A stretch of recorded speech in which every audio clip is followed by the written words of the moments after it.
Ambedkarite party of India के national president Dhiman विजय मानकर साहब इस वक्त रामानुज नगर में आयोजित एक विशाल जनसभा को संबोधित करने के लिए प्रेम नगर सर्किट हाउस से निकल चुके हैं और इस वक्त वे निरंतर रामानुज नगर की ओर आगे बढ़ रहे हैं। आप ये तस्वीरें देख रहे हैं सीधी रोड से।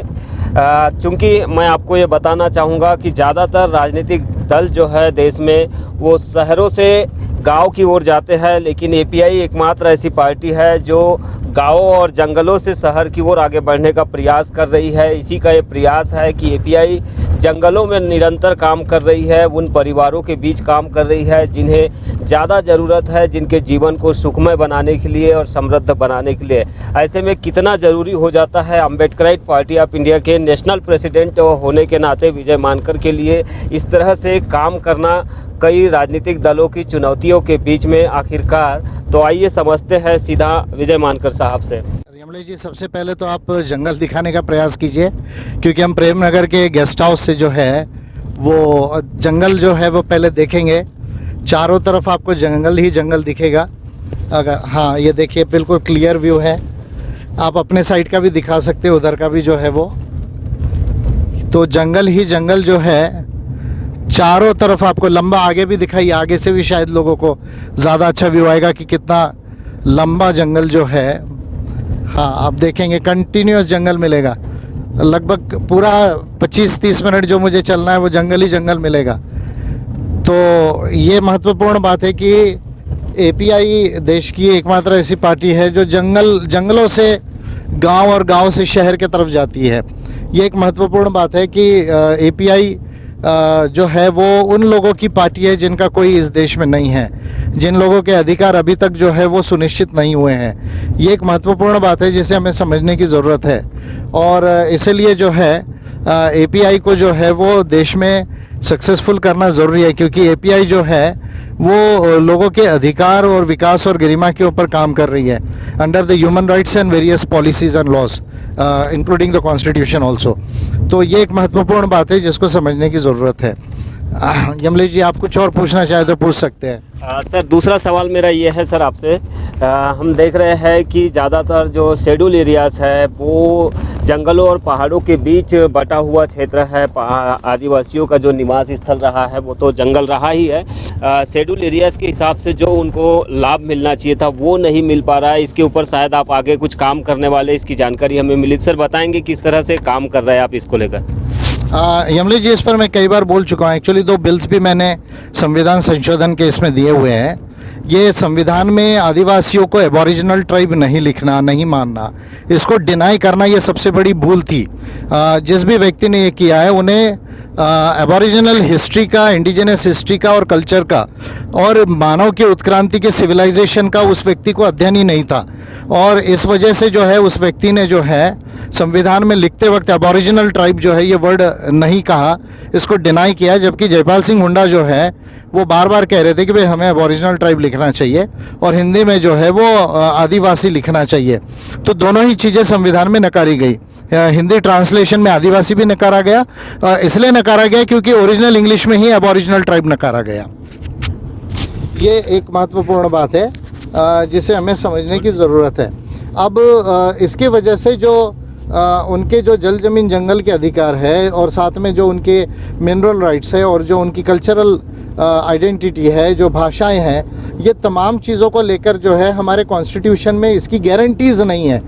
5वीं अनुसूची के बावजूद 5वीं अनुसूची एक बड़ा वीक प्रोविज़न है संविधान के अंदर में।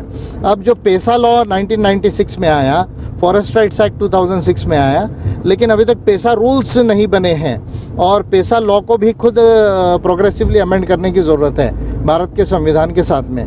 तो यही तमाम चीज़ें जो ILO कन्वेंशन 169 कह रहा है और साथ में जो है वो United Nations Declaration of Rights of Indigenous People 2007 जिन राइट्स की बात कर रहा है, उन राइट्स को लेकर और उससे आगे के राइट्स की बात जो है वो मैंने मेरे बिल्स में की है। और कॉन्स्टिट्यूशन को अमेंड करने के ये जो 2 बिल्स मैंने बनाए हैं और पिछले साल जो है 26 जनवरी को 2021 को पेसा रूल्स के ऊपर भी मैंने जो है वो पिटीशन किया है। तो ये एक महत्वपूर्ण बात है जिसके ऊपर हम कार्य कर रहे हैं। और जैसे ही मैं संसद पहुंचूंगा या एपीआई का कोई भी सांसद जो है वो संसद में पहुंचेगा तो ये बिल को हम as a private member bill करके इंट्रोड्यूस करेंगे। अभी तो ऑलरेडी मैंने पार्लियामेंट को दिया है। सर, अक्सर एक बात हमको देखने मिलती है कि जब भी कोई राजनीतिक दल की सभा होती है, वहाँ जब लीडर पहुँचते हैं तो वहाँ की कुछ समस्याएं होती है, उनको जानने का प्रयास करते हैं। सर, आप इस क्षेत्र में अभी 2 दिनों से हैं और अभी कल तक रुकेंगे आप या आप ना आगे बढ़ेंगे, तो यहाँ पर आपको किस तरह की समस्याएं देखने मिली है सर? यहाँ के जो निवासरत लोग हैं उनकी, और इन समस्याओं के निराकरण के लिए आगे आपकी क्या तैयारी रहेगी? आज चूँकि जनसभा है उसमें तो आप काफ़ी सारी बातें कहेंगे ही, लेकिन उनके लिए आगे किस तरह का काम करना पसंद करेंगे सर? देखिए, सबसे बड़ा तो एक यहाँ समस्या ये है कि पैसा रूल नहीं बनना। अगर पैसा रूल्स बन जाते हैं तो फिर जो पैसा लॉ का इम्प्लीमेंटेशन है वो आसान हो जाएगा, पहली बात है। दूसरी बात जो है, गांव में अभी भी जो है रोड्स नहीं हैं, बिजली नहीं है, स्कूलें अच्छी नहीं हैं, अस्पताल नहीं हैं। ये एक बहुत बड़ा समस्या है जिसको मैं अपने आंखों से देख रहा हूँ। ये दूसरी महत्वपूर्ण बात है। तीसरा, फॉरेस्ट राइट्स एक्ट के अंदर जो उनको अधिकार मिलने चाहिए, तो लिमिटेड माइनर फॉरेस्ट प्रोड्यूस के जो अधिकार है वो तो ऑफकोर्स वो उसको यूटिलाइज़ कर रहे हैं, पर उसका अच्छा मार्केटिंग करके ज़्यादा से ज़्यादा पैसा ग्राम सभाओं को मिले, ये भी एक इशू यहाँ पेंडिंग नज़र आता है। चौथी बात जो है, जो अभी मुझे सुनने आया है कि जो नॉन ट्राइबल जो जनरल कम्युनिटी के लोग कुछ इस क्षेत्र में एंटर हुए हैं, तो वो लोग ज़मीन को गलत ढंग से जो है आदिवासियों की खरीद रहे हैं और इस पर एडमिनिस्ट्रेशन का ध्यान नहीं है ठीक से। मैं समझता हूँ ये एक बड़ी बात है जिसको ग्राम सभा ने रेजोल्यूशंस लेके पास करके एसडीएम को देके, कलेक्टर को देके, वो गलत ढंग से जिसने भी ज़मीन ली है वो ट्राइबल को वापस मिलती है। दूसरा, ऐसा सुनने में आ रहा है कि महिलाओं के साथ में कुछ जो है वो गलत ढंग की चीज़ें भी जो बाहर से लोग आए हुए हैं उनके द्वारा जो है वो की जा रही है। ये एक बड़ा सीरियस इशू है जो दोनों जो है वो महिला का अगर मान लीजिए कहीं विनय भंग या कोई चीज़ें होती है तो वो बड़े सीरियस ऑफेंसेस भी है और एट्रोसिटीज़ एक्ट के अंदर में भी ये चीज़ें आती है। तो ऐसी कई चीज़ें जो है वो मोटी मोटी जो है मुझे यहाँ पर अभी ध्यान में आ रही है। और भी जो है आज अभी सभा है और भी बहुत सारे लोग अभी सभा के बाद मुझे मिलेंगे, उनको भी मैं सुनूंगा और उनके तमाम चीज़ों के सलूशंस मैं 1 बाय 1 बताऊंगा सबको। आदिवासियों के अधिकारों और विकास की अगर हम बात करें तो इसका प्रमुख दारोमदार जो होता है वो राज्यपाल पर होता है। मुख्यमंत्री के साथ साथ राज्यपाल को अहम माना जाता है इनके राइट्स और डिग्निटी डेवलपमेंट के कार्यों के लिए। आपको क्या कुछ समझ में आ रहा है? क्या छत्तीसगढ़ में जो राज्यपाल है क्या एक्चुअल में काम कर पा रहे हैं इनके राइट्स के लिए? नहीं, देखिए, एक तो 26 जनवरी 2022 की जो मैंने पिटीशन दी, तो अब मुझे दुख हो रहा है ये बात कहने के लिए, लेकिन उस पिटीशन पर बात करने के लिए शायद छत्तीसगढ़ के जो पदाधिकारी थे और जो जनरल सेक्रेटरी थे एपीआई के अर्जुन सिंह ठाकुर जी, उन्होंने शायद डेट भी मांगी थी, लेकिन अभी तक राज्यपाल जो है उनको इतना भी सीरियसनेस नहीं है कि उसका डेट देके एक चर्चा करे उसके ऊपर में। और अगर मान लीजिए ठीक है वो एपीआई से चर्चा नहीं करना चाहते तो मेरी पिटीशन तो राइटिंग में फुल प्रूफ है, तो वो फुल प्रूफ पिटीशन को जो है वो राज्यपाल ने जो है वो देखना चाहिए। और उसमें जो मैंने सजेस्ट किया है कि कैसे आप एमएमडीआरए एक्ट को अमेंड करके और डीएमएफ रूल्स को अमेंड करके भी मिनरल राइट्स आदिवासियों को दे सकते हैं, तो वो चीज़ें जो है वो उनको करनी चाहिए, तो उस पर उनका ध्यान नहीं है। राज्यपाल का ये ध्यान नहीं कि अभी भी राजनांदगांव ज़िले में जो खैरागढ़ ब्लॉक है और कवर्धा ज़िले में जो मैकाल रेंज में आदिवासी है, वो वहाँ पर जो है प्योरली टोटली आदिवासी है उन ब्लॉक्स में, वो अभी तक वो ब्लॉक के विलेजेस को शेड्यूल्ड एरिया डिक्लेयर नहीं किया गया। ऐसे कई और ब्लॉक्स हैं छत्तीसगढ़ में जिनको शेड्यूल्ड एरिया अभी तक डिक्लेयर नहीं किया गया है, इस पर राज्यपाल का ध्यान नहीं है। तो मैं समझता हूँ कि गवर्नर की जिम्मेदारी है, गवर्नर की तो ये जिम्मेदारी है कि वो 5th शेड्यूल का इम्प्लीमेंटेशन करे, पेसा लॉ का इम्प्लीमेंटेशन करे। तो गवर्नर अगर इस पर ध्यान नहीं देगा तो फिर कौन देगा? और ये तो फिर मैं कहूँगा कि कॉन्स्टिट्यूशन का वीकनेस है कि गवर्नर को जो है वो 5th शेड्यूल का इंचार्ज तो बना दिया, रिस्पॉन्सिबल तो बनाया, पर गवर्नर को पूरी ट्राइब्स एडवाइजरी काउंसिल मिलकर भी कोई एक्शन नहीं ले सकती। तो ये तो फिर जो है एक कॉलोनियल टाइप का कॉन्स्टिट्यूशन में जो है प्रोविजन है। तो मैं समझता हूँ कि कॉन्स्टिट्यूशन में जो वीकनेसेस है, बड़े पैमाने के वीकनेसेस है जो कॉन्स्टिट्यूशन लिखने वालों ने की है, तो उसके वजह से ये सारी चीज़ें जो है आज लोगों को फेस करनी पड़ रही है। आप बार बार सर कॉन्स्टिट्यूशनल वीकनेसेस की बात करते हैं। अभी अभी आपने कहा था कि अबॉरिजिनल वर्ड एक बड़ा मिसिंग हुआ है और इसके ऊपर में काफ़ी बार आप बोल भी चुके हैं। इसके बावजूद भी कई लोग ये सवाल उठाते हैं कि आप जो बोल रहे हैं वो गलत है, उस समय की कुछ मजबूरियाँ रही होगी कॉन्स्टिट्यूशन बनने वक्त, इस वजह से ये सारी चीज़ मिसिंग होगी। लेकिन आप सर इसको किस तरह से एक्सप्लेन करना चाहेंगे, किस तरह से बताना चाहेंगे कि ये जो निर्मित हुई है जो मिस्टेक हुई है उसकी वजह से कितना बड़ा लॉस आदिवासियों को हुआ है? मजबूरी तो मुझे कोई नज़र नहीं आती। अगर सबसे बड़ी मजबूरी नज़र आती है तो बुद्धि की आती है। जिस इंसान को ये नहीं समझा कि एबॉरिजिनल हिस्ट्री और कल्चर क्या होती है, उसकी बुद्धि पर मुझे तरस आता है। क्योंकि एबॉरिजिनल जो है वो कैनेडियन कॉन्स्टिट्यूशन में royal proclamation 1963, that is the first document, जो ऑफकोर्स कॉमनवेल्थ में ही था, ब्रिटिश कॉमनवेल्थ में था। फिर ट्रीटी ऑफ वेटांगी 1848 जो है न्यूजीलैंड, वहाँ पर माउरीज के साथ में सेटलमेंट किया ब्रिटिशर्स ने। हम भी इंडिया में ब्रिटिश में था। कई जगह आपको कई लॉज में इंडिया के एबॉरिजिनल वर्ड मिलेगा। और ये तमाम चीज़ें वेल नोन फैक्ट थी कि मानव की उत्क्रांति ये 50,000 साल पहले से 70,000 साल से हुई है। और चाहे ऑस्ट्रेलिया हो, प्यूर्टोरिको हो, या इंडिया हो, या वेरियस पार्ट्स ऑफ अफ्रीका हो, या लैटिन अमेरिका हो, या अमेरिका हो, वहाँ पर जो है वो इंसान की उत्क्रांति 70,000 साल पहले से हुई। ये वेल नोन फैक्ट था। तो मैं समझता हूँ कि उस वेल नोन फैक्ट को संविधान जिन्होंने लिखा और जिन्होंने एबॉरिजिनल टाइप नहीं बोला, उनकी नॉलेज में बुद्धि की मजबूरी मुझे नज़र आती है कि उनको इस बात की समझ नहीं थी और वो उसको समझना नहीं चाहते थे। अदरवाइज़ कोई मजबूरी नहीं थी। शेड्यूल ट्राइब की जगह अबॉरिजिनल ट्राइब्स भी लिखा जाता तो ज़्यादा अच्छा होता। और जो अभी के प्रोविजंस है उसके अलावा फिर जो जल जमीन जंगल की मालकियत के जो राइट्स है वो सेटल होने में आसानी होती थी। एक और महत्वपूर्ण सवाल सर मेरा, एफपीटीपी जो चुनावी व्यवस्था है उसको लेकर आप बार बार अपने भाषणों में और अपने लिखान में भी आप बार बार इसका जिक्र करते हैं, लेकिन कुछ लोग ऐसे हैं जो बार बार ये बताने का प्रयास करते हैं कि एफपीटीपी भारत जैसे विशालकाय देश में संभव नहीं है, इसकी वजह से काफ़ी परेशानी बढ़ जाएगी या इससे जो है इलेक्ट्रोल सिस्टम सही हो जाएगा। ये सही नहीं है कहना। आप इसको कितना हास्यास्पद मानते हैं सर? चूँकि आपका काफ़ी रिसर्च है इस पर, तो बताएंगे। नहीं, पहली बात तो भारत के संविधान में एफपीटीपी नहीं होना चाहिए, ये जो कहा उस व्यक्ति को इसका स्टडी ही नहीं था। पहली बात, जिस भी व्यक्ति ने कहा हो कि एफपीटीपी नहीं होना चाहिए उस व्यक्ति का स्टडी नहीं था। मैं डायरेक्टली कह रहा हूँ, एक भी रेफरेंस रिकॉर्ड पे बता दीजिए कि उस व्यक्ति का कभी इलेक्ट्रल सिस्टम पे रिसर्च रहा हो। प्रोपोर्शनल रिप्रेजेंटेशन सिस्टम में सबसे बड़ी जो बात है कि एवरी वोट का रिप्रेजेंटेशन गारंटी होता है। लगभग 100 में अगर आप प्रॉपर ढंग से पीआर सिस्टम को बनाओ और अगर शायद तो आपको एफपीटीपी का मिक्स्ड इलेक्ट्रल सिस्टम भी बना सकते हैं, तो आप 100 में 95% से ज़्यादा वोटर्स को रिप्रेजेंटेटिव बना सकते हैं with a cut off limit of 0.15%। यानी केवल 0.15% का कट ऑफ अगर बनाया जाए तो आपका हर वोटर का प्रतिनिधि पहुंचेगा। अभी जैसे मान लीजिए 40% जिसको वोट मिल जाए उसका एमपी एमएलए बन जाता है। 60% वोटर्स का रिप्रेजेंटेशन गारंटी नहीं हो पाता है। प्रोपोर्शनल रिप्रेजेंटेशन सिस्टम में ये गारंटी आती है अगर 0.15% अगर आप कट ऑफ कर ले, जैसी छोटी पार्टीज है उनको 10 लाख वोट भी मिले तो 2 एमपी हो जाएंगे 888 एमपी में। ये एक महत्वपूर्ण बात है। जहाँ तक डेमोक्रेसी है, democracy is not majority rule. तो फिर मुझे लगता है कि संविधान लिखने वालों को डेमोक्रेसी की भी समझ नहीं थी। Democracy is not about majority rule, democracy is about making every vote representative. Democracy is about dialogue, discussion, deliberation and decision. तो ये जो है उन लोगों को, रॉबर्ट डाहल को पढ़ा था क्या उस व्यक्ति ने? मैं पूछना चाहता हूँ, जो उसमें अपने संविधान लिख रहे थे और डेमोक्रेसी की समझ जिनको यदि होती तो रॉबर्ट डाहल तो उस समय के पॉलिटिकल साइंटिस्ट थे जिनके उस समय के भी लिखान थे डेमोक्रेसी पर। अभी मैं जो डेविड बिथाम और ये जो तमाम अभी के कंटेम्प्रेरी डेमोक्रेसी के पॉलिटिकल साइंस के थिंकर्स हैं उनकी बात नहीं कर रहा हूँ। उस समय के भी जो थिंकर्स थे उन्होंने उनको स्टडी नहीं किया और यहाँ पर इलेक्ट्रल सिस्टम में डेमोक्रेसी को मेजॉरिटी रूल बनाया।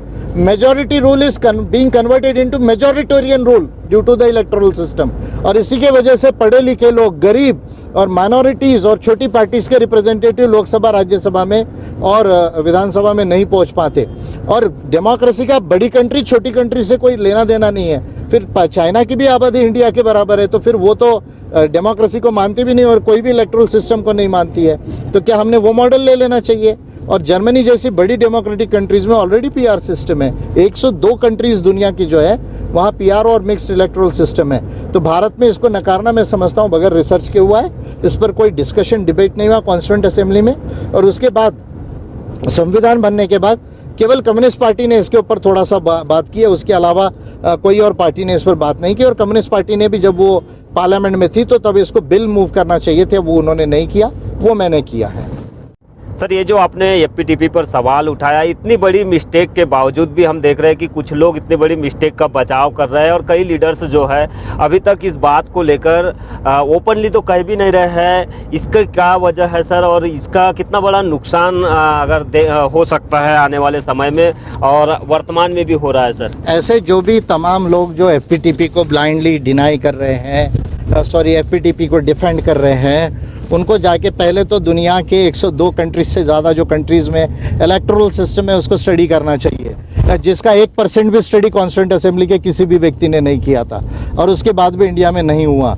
और ये तमाम जो स्टडीज़ है जो यूनाइटेड नेशंस के अंडर भी हुई है, इंडिपेंडेंट और भी ऑर्गेनाइजेशन से उन्होंने उसको किया है, उसने कौन से इलेक्टोरल सिस्टम को डेमोक्रेसी के लिए ज़्यादा सूटेबल बताया, इसका स्टडी करना चाहिए। पहली बात, अगर डेमोक्रेसी का अर्थ हर वोट को रिप्रेजेंटेटिव बनाना होता है, केवल मेजॉरिटी के वोटर की सरकार बनाना नहीं होता है, तो एफपीटीपी इसके लिए बिल्कुल भी सूटेबल नहीं है। जो लोग एफपीटीपी को डिफेंड करेंगे, जो सिंगल वोट से जीत के जाने वाली व्यवस्था को डिफेंड करेंगे, वो डेमोक्रेसी को डिनाई कर रहे हैं, वो मानवता को डिनाई कर रहे हैं। और एफपीटीपी कास्ट को मजबूत करती है। अपने जाति को चुनना असेंबली और पार्लियामेंट में ज़्यादा आसान होता है 2 जाति के लोग 3 जाति के लोगों को मिलकर, तो वो कास्ट को भी मेंटेन करने की बात कर रहे हैं देश के अंदर में, जो अमानवतावादी है, अवैज्ञानिक है और अनैसर्गिक है। कुछ लोग बिना पढ़े लिखे भी ये बात कह देते हैं कि जुडिशरी में स्टेट का इन्वॉल्वमेंट नहीं होना, ये इसको किस रूप में आप देखते हैं सर? इस पर आपकी क्या विचार है? देखिए, ना ही पढ़ना लिखना और बोलना, इससे ज़्यादा बेवकूफ़ी की बात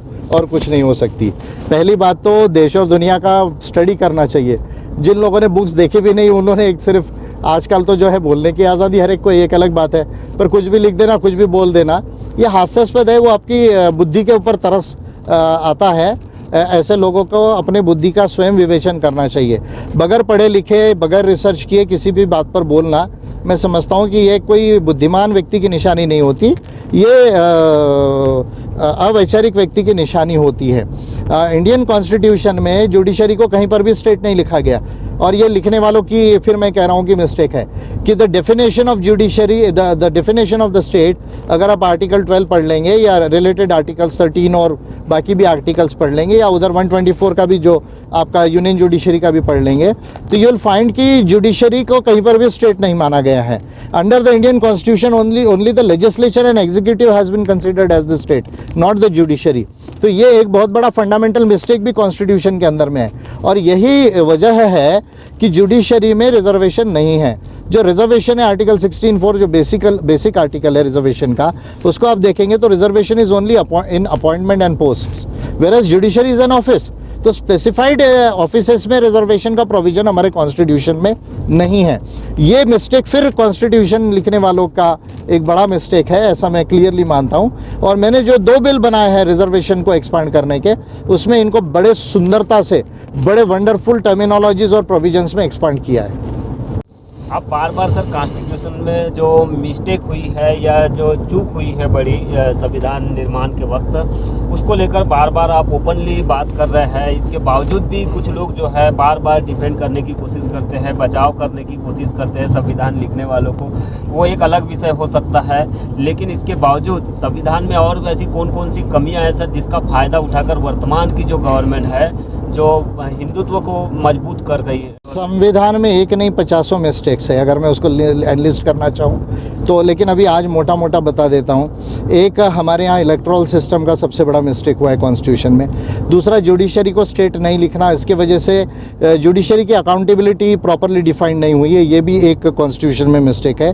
रिजर्वेशन जुडिशरी में इसी के वजह से नहीं गया हुआ है। रिजर्वेशन पे जो 50% का जो सीलिंग है वो कॉन्स्टिट्यूशन के वजह से ही है। कॉन्स्टिट्यूशन को सुप्रीम कोर्ट ने क्लियर कहा है कि कॉन्स्टिट्यूशन में इसका कहीं पर भी प्रोविज़न नहीं है, और ये जो है प्रोविज़न कॉन्स्टिट्यूशन का इसमें जो नहीं है, इसके वजह से ये हो रहा है। और ये तो संविधान लिखने वालों की भी सोच थी स्वयं जो है कि भाई 50% से कम रिजर्वेशन होना चाहिए, माइनॉरिटी सीट्स के लिए जो है वो रिजर्वेशन होना चाहिए। ये बात को ध्यान में देने की ज़रूरत है। तो 50% का जो एक सीलिंग टाइप जो आ गया है वो भी कॉन्स्टिट्यूशन के प्रोविज़न के वजह से ही आया है। तो जुडिशियल अकाउंटेबिलिटी का प्रोविज़न नहीं है, एबोरिजिनल राइट्स सेटल्ड नहीं हुए हैं, गवर्नर का जो प्रोसीजर है एबोरिजिनल राइट सेटल ना होने की वजह से जो शेड्यूल ट्राइब्स के जो अभी 5th शेड्यूल के प्रोविजंस है उसकी अकाउंटेबिलिटी गवर्नर की जो है वो कहीं पर भी जो है वो डिसाइड नहीं होती है। ये एक महत्वपूर्ण बात है।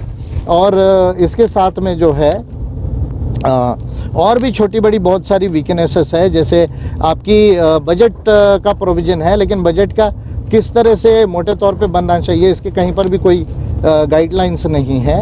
हाँ, हम लोग सोशलिज्म की बात, ऑफकोर्स सोशलिज्म बाद में वर्ड आया, लेकिन रिजर्वेशन के अलावा इक्वालिटी ऑफ अपॉर्चुनिटी की जो स्ट्रांग प्रोविजंस होनी चाहिए वो कॉन्स्टिट्यूशन में नहीं है। डिस्क्रिमिनेशन को अबॉलिश करने के जो प्रोविजंस है कॉन्स्टिट्यूशन में वो बड़े वीक हैं। ऐसे कई जो है अभी फेडरलिज्म को लेकर भी बहुत सारे सवाल आ रहे हैं, जैसे केसीआर तेलंगाना के जो सीएम है वो कह रहे कि भाई फेडरलिज्म के प्रोविज़न बड़े वीक है संविधान के अंदर में। तो ऐसे बड़े लिस्टिंग अगर किया जाए तो बहुत सारे इसमें वीक प्रोविजंस है। और ये वीक प्रोविजंस इसलिए है क्योंकि ये संविधान लिखते वक्त ये बोरोड कॉन्स्टिट्यूशन है, इसको ठीक से सोच समझ के जो लिखना चाहिए था, डिबेट डिस्कशन करके और रिसर्च करके, उतना एक्सटेंसिव वे में ये नहीं हुआ। ये इसकी एक प्रमुख कारण है जिसके वजह से ये वीकनेसेस रही है उसमें। ये जो वीकनेसेस आप बता रहे हैं सर, इसमें क्या एक सिंगल व्यक्ति की गलती हो सकती है क्या, जो इसके कॉन्स्टिट्यूशनल असेंबली के जो मेंबर्स थे उनकी सबकी मिस्टेक रही है? देखिए, कुछ कमी है? वीकनेस तो सभी की कम ज़्यादा रही है, ये मैं कहूँगा कि कॉन्स्टिट्यूंट असेंबली के 296 जो मेंबर्स थे और पर्टिकुलरली ये जो 20-22-23 कमेटीज़ के सब लोग थे, उनका सब लोगों का कहीं ना कहीं इसमें जो है वो थिंकिंग का वीकनेस रहा है। लेकिन जब आप कहते हैं कि भाई नहीं, संविधान लिखने में एक व्यक्ति का ज़्यादा रोल है, तो फिर उस व्यक्ति की अकाउंटेबिलिटी ज़्यादा होती है, ऐसा मुझे लगता है। जब आप सवाल उठाते हैं सर अकाउंटेबिलिटी को लेकर, एक आर्किटेक्चर ऑफ इंडियन कॉन्स्टिट्यूशन के तौर पर जिनको माना जाता है डॉक्टर अंबेडकर, उनके ऊपर आप जब सवाल उठाते हैं, उनसे जो मिस्टेक हुई है, तो कुछ लोगों को लगता है कि जानबूझकर मतलब उनको निगलेक्ट करने की कोशिश कर रहे हैं, उनको कम आंकने की कोशिश कर रहे हैं, जबकि उस समय के विद्वान हुआ करते थे। ये बातें सामने आती है सर, इसको आप किस रूप में देखेंगे सर? नहीं, देखिए, हर डेमोक्रेसी में जो भी पब्लिक ऑफिस में है उसकी अकाउंटेबिलिटी होती है। देखिए, व्यक्तिगत रूप पे मुझे किसी को कुछ नहीं कहना है, जितना रिस्पेक्ट मुझे करना है chief architect of Indian constitution को वो मैं करता हूँ, ऐसा नहीं कि नहीं करता हूँ। लेकिन जब आप पब्लिक ऑफिस में होते हैं, अगर नेहरू जी की आप अकाउंटेबिलिटी पर सवाल उठा सकते हैं, गांधी जी के उठा सकते हैं, पटेल जी की उठा सकते हैं, तो मुझे लगता है कि फिर जो पब्लिक ऑफिस में रहे और पर्टिकुलरली कॉन्स्टिट्यूशन लिखना एक बड़ी इंपॉर्टेंट घटना थी उस समय की, तो उस कॉन्स्टिट्यूशनल ऑफिस को जिसने होल्ड किया है उस व्यक्ति की अकाउंटेबिलिटी पर तो आपको विवेचन करना ही होगा कि कहीं का कहाँ सही हुआ है, कहाँ गलत हो गया है, कहाँ क्या चीज़ें छूट गई है। तो मैं समझता हूँ इसमें कोई बात गैर नहीं है। और इंटेलिजेंस का, नॉलेज का कोई लिमिट नहीं होता है। वैसे भी हमारा जो कॉन्स्टिट्यूशन है वो 53rd या 54th कॉन्स्टिट्यूशन है। उसके पहले जो है वो 52-53 कॉन्स्टिट्यूशन बन चुके थे। अमेरिका का कॉन्स्टिट्यूशन बन चुका था, फ्रांस का कॉन्स्टिट्यूशन बन चुका था, लैटिन अमेरिका के कंट्रीज़ के कॉन्स्टिट्यूशन बन चुके थे, यूरोप के बहुत कंट्रीज़ के बने हुए थे। इवन हमारे पड़ोसी जापान का भी एक कॉन्स्टिट्यूशन पहले बन चुका था। तो ऐसा नहीं कि कॉन्स्टिट्यूशंस पहले कहीं नहीं बने थे। और ये जितनी थेरीज है कॉन्स्टिट्यूशन की, अब ये चेक्स एंड बैलेंसेस का जो थेरी है तो मॉन्टेस्क्यू का थेरी है, जो सेपरेशन ऑफ पावर्स का जो थेरी बोला जाता है वो तो बैरन मॉन्टेस्क्यू का थेरी है। तो अब कॉन्स्टिट्यूशन लिखने में तो बहुत सारे पॉलिटिकल थिंकर्स का व्यू है। पॉलिटिकल साइंस में ये तो ऑलरेडी पढ़ाया जाता है आजकल, ग्रेजुएशन में बच्चे पढ़ लेते हैं। तो जो लोग पता नहीं पढ़ाई किए नहीं किए, सर्विस में आ गए सिर्फ जो है रिजर्वेशन लेके, अगर वो ये चीज़ों को नहीं समझ पा रहे तो मैं समझूंगा कि रिजर्वेशन से नौकरी में तो आ गए, लेकिन बुद्धि को रिजर्व नहीं करना चाहिए, बुद्धि को पढ़ाई लिखाई में वास्ट रखना चाहिए। तो बस कुछ नहीं, अकाउंटेबिलिटी होना चाहिए। और मेरा मकसद उससे ज़्यादा इम्पॉर्टेंट है। सवाल उठाना है मेरा मकसद नहीं, सोल्यूशन देना है मेरा मकसद है। ऑलरेडी 16 बिल मैंने बनाया और रिमेनिंग बिल्स में 2-4-5 और बनाने वाला हूँ पार्लियामेंट का ये इलेक्शन होने के बाद। तो इसलिए मैं एक संविधान को पॉजिटिव वे में एक्सपांड करके लोगों के अधिकारों को और ज़्यादा मजबूत करना चाहता हूँ और अपने देश का विकास को और ज़्यादा फास्ट प्रोग्रेसिव बनाना चाहता हूँ। हर व्यक्ति का, हर परिवार का ये डिस्क्रिमिनेशन, गरीबी, पिछड़ापन कैसे समाप्त हो, ये मेरा मकसद है। इसके लिए मैं ये कॉन्स्टिट्यूशन को ज़्यादा पॉजिटिव वे में अमेंड करने की बात कर रहा हूँ।